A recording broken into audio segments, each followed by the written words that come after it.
bienvenue à tous, à toutes, à cette assemblée spéciale du lundi 10 juin. Est-ce qu'on a des personnes en ligne? Oui. Bienvenue aux personnes en ligne. Je veux juste rappeler que c'est une séance spéciale. On a 5 points à l'ordre du jour. On ne parle que ces 5 points-là. Il n'y a pas de période de questions, il n'y a pas de commentaires. Pour tout autre commentaire, en tout cas, on va être, pour ma part, je suis disponible après, puis on va rester pour toute question ou commentaire. Mais la spéciale ne regarde que les 5 points à l'ordre du jour. Donc, on constate le quorum. Oui, juste confirmer que je vous ai fait acheminer les avis de convocation le 6 juin dernier. C'est beau. On procède. Je vais nommer les 5 points quand même. Le point 1, donc, suite au décès de Mme Louise Jacques, conseillère au poste numéro 4. Point 2, demande de révision de la loi sur la fiscalité municipale pour les taxes de la Sûreté du Québec. Appui. Point 3, embauche d'un employé temporaire. Financement, règlement d'emprunt. Point 4, résolution de concordance et de courte échéance relative à un emprunt par billet au montant de 1 706 000 qui sera réalisé le 17 juin 2024. 5, adjudication d'une émission de billets à la suite des demandes de soumission publique. Donc, on procède. Point 1. Donc, suite au décès de Louise Jacques, conseillère au poste numéro 4. Oui. Madame Louise Jacques est décédée le 10 mai 2024. La famille souhaitait qu'au lieu que ce soit des fleurs qui soient données en hommage, que ce soit un don qui soit fait à l'organisme Pancreatic Cancer Canada. Donc, eux autres se concentrent sur la recherche scientifique sur le cancer du pancréas. Et vous avez convenu de faire un don de 150 $. Éric Deschênes. Sylvain. Oh. Richard Dion. Tout le monde est d'accord? Oui. Merci. Point 2. Demande de révision de la loi sur la fiscalité municipale pour les taxes de la Sûreté du Québec. C'est un appui. Oui, il y a plusieurs municipalités qui demandent, qui lancent un mouvement pour appuyer une demande à faire au gouvernement du Québec. L'effet que, selon la loi sur la fiscalité municipale, les municipalités qui utilisent les services de la SQ assument 50 % de la facture, puis l'autre 50 %, c'est le ministère de la Sécurité publique.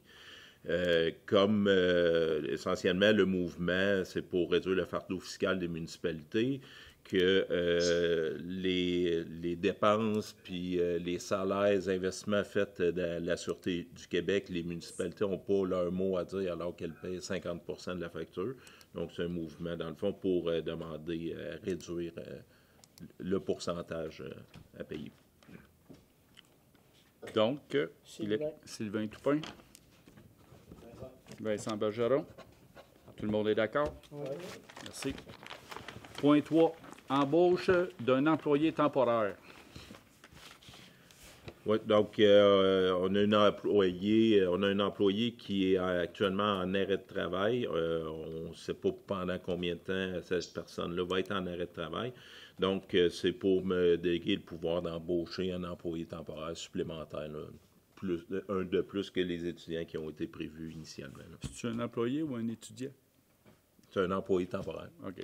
Dans la convention collective, il n'y a pas de statut étudiant, c'est un statut d'employé temporaire. C'est bon. Donc, c'est proposé par? Annie. Annie Sylvestre. Richard. L'autre point, je pense que c'est spécial.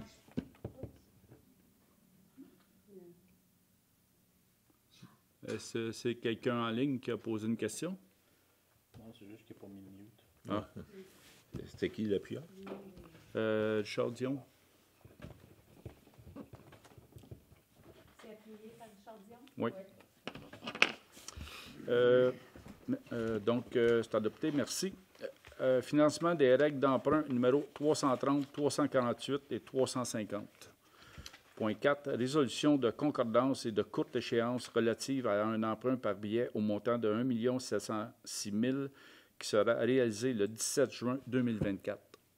Oui, dans le fond, c'est que vous autorisez vous autorisez un emprunt, un financement total de 1 706 000.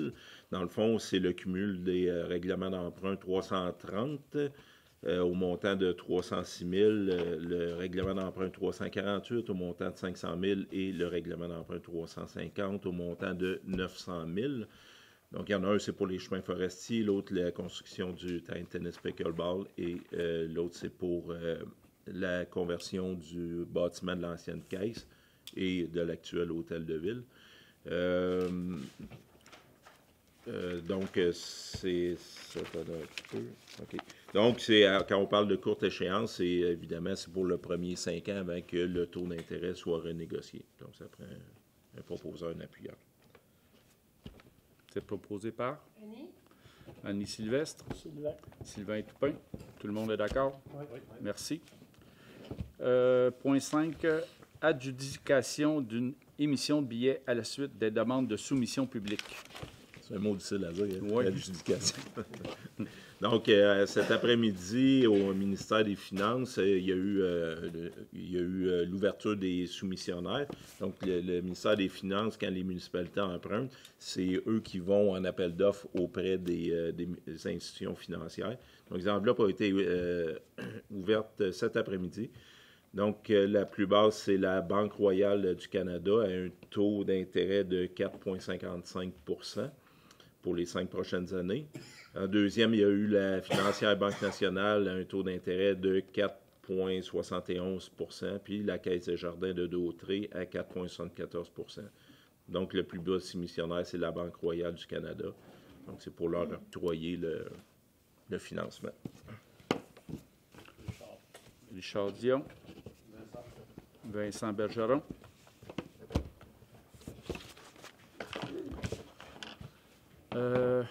Donc, on a écoulé notre ordre du jour. Donc, l'Assemblée est terminée. Merci à tous, à toutes.